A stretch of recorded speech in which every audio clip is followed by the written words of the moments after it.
ఏ తప్పు లేకున్నా మనల్ని ఏమన్నా అంటే ఊకుంటామా? వెనకకు మరి 4 జోపిడ్చి పెడతాం అంతే కదా. మరి ఉత్తగనే బట్ట కాల్చి మీదేస్తామంటే ఎట్లా?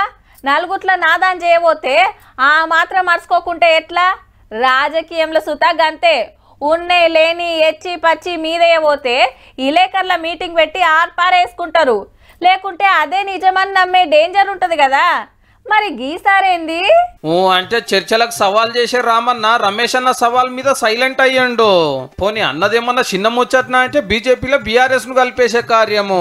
కవిత ఢిల్లీలో జైల్లో ఉన్నప్పుడు నువ్వు ఢిల్లీకి వచ్చి నా దగ్గర టైం తీసుకొని మా ఇంటికి వచ్చిన మాట వాస్తవం కాదా? ఇంట్లో సీసీ కెమెరాలు ఉన్నాయి, నేను తీసి మీడియాకి ఇస్తా. మేము చేసిన అవినీతి అన్ని కూడా ఈడీ సిబిఐ లేకుంటే కవితను బయటికి వదిలేదానికి ఏర్పాటు చేయండి. మేము టీఆర్ఎస్ పార్టీ దేనికైనా సిద్ధం.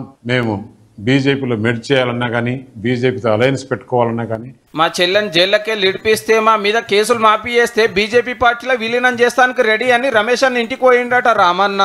పార్టీ అధ్యక్షుల వారి పర్మిషన్ లేకుండా ఇంత పెద్ద రాయబారం నడవదు కదా. ఆంధ్ర బీజేపీ ఎంపీ గంత పెద్ద మాటని 3 రోజులైనా బీఆర్ఎస్ వర్కింగ్ ప్రెసిడెంట్ గారిది సపోర్ట్ లేదు. చెల్లి నేను గాయనింటికి ఎందుకు పోతా, మాకేమక్కరా, ఉత్త పుణ్యానికి బదనాం చేస్తుండని ఖండించాలి. అవసరమైతే చర్చకు తయారని ముంగటికి రావాలి. సాలదనుకుంటే బట్టగాల్చి మీదేస్తుండని కేసు పెట్టాలి.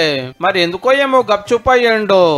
మరి సీఎం రమేష్ గారు మాట్లాడిన దానికి ఇలా కేసీఆర్ కొడుకు సమాధానం చెప్పాలి. చలో చర్చకు సిద్ధమా? చర్చ వేదిక నేను ఏర్పాటు చేస్తాను. మీరు కరీంనగర్ హైదరాబాద్ చలో డే టు టైం కేసీఆర్ కొడుకు డిసైడ్ చేయమను. సీఎం రమేష్ గారిని రమ్మంట, నువ్వు వస్తావా? అయితే రమేష్ సార్ కాడ వీడియోలు ఉన్నాయట. దినం రామన్న కలిసినాయి. మొన్న కవితక్క కూడా మా పార్టీని కలిపేసే కుట్ర జరిగిందా అని. కానీ కేటీఆర్ సార్ అప్పుడు ఖండించలేదు, ఇప్పుడు ఖండిస్తలేడు. ఆడ కూర్చొని ఆ రికార్డు కూడా రేపు మాపు బయట పెడతా అంటాడు కదా, వీడియో రికార్డు, సీసీ ఫుటేజెస్. దాని గురించి మాత్రం మాట్లాడతలేడు. ఆ సబ్జెక్టే తీస్తలేడు. ఇక్కడ ఇది మాట్లాడిండు కదా, ఆ సబ్జెక్ట్ తీయడు. కర్మ పార్టీల లీడర్లు తలా ఓ మాట అంటుండే వరకు ఎంపీ రమేష్ బీజేపీ అనే మాట లేకుండా గిట్లా అన్నాడు. ఎవడెవడో మాట్లాడతాడు. బీఆర్ఎస్ పోయి బీజేపీలో కలుస్తుందట అని ఒకడు అంటాడు, ఇంకోటి ఇంకేదో అంటాడు. ఎక్కడ పోదు బీఆర్ఎస్ కేసీఆర్ ఇంకొక 50-100 ఏళ్లు మీకు సేవ చేసుకుంటూ మీతోనే ఉంటది. అయితే ఈ నడుమ రాత్రిపూట ఆంధ్ర మంత్రి లోకేష్ అన్న కూడా కలిసిండనే ముచ్చట వస్తే లేలే కలవలేదు, గల్ల కలిస్తే తప్పేంది అన్నాడు. గదే మాట రమేష్ అన్న గురించి ఎందుకంటలేడు. హట్రోకు సాక్ష్యాలు గిన గట్టిగున్నాయో ఏమో మరి.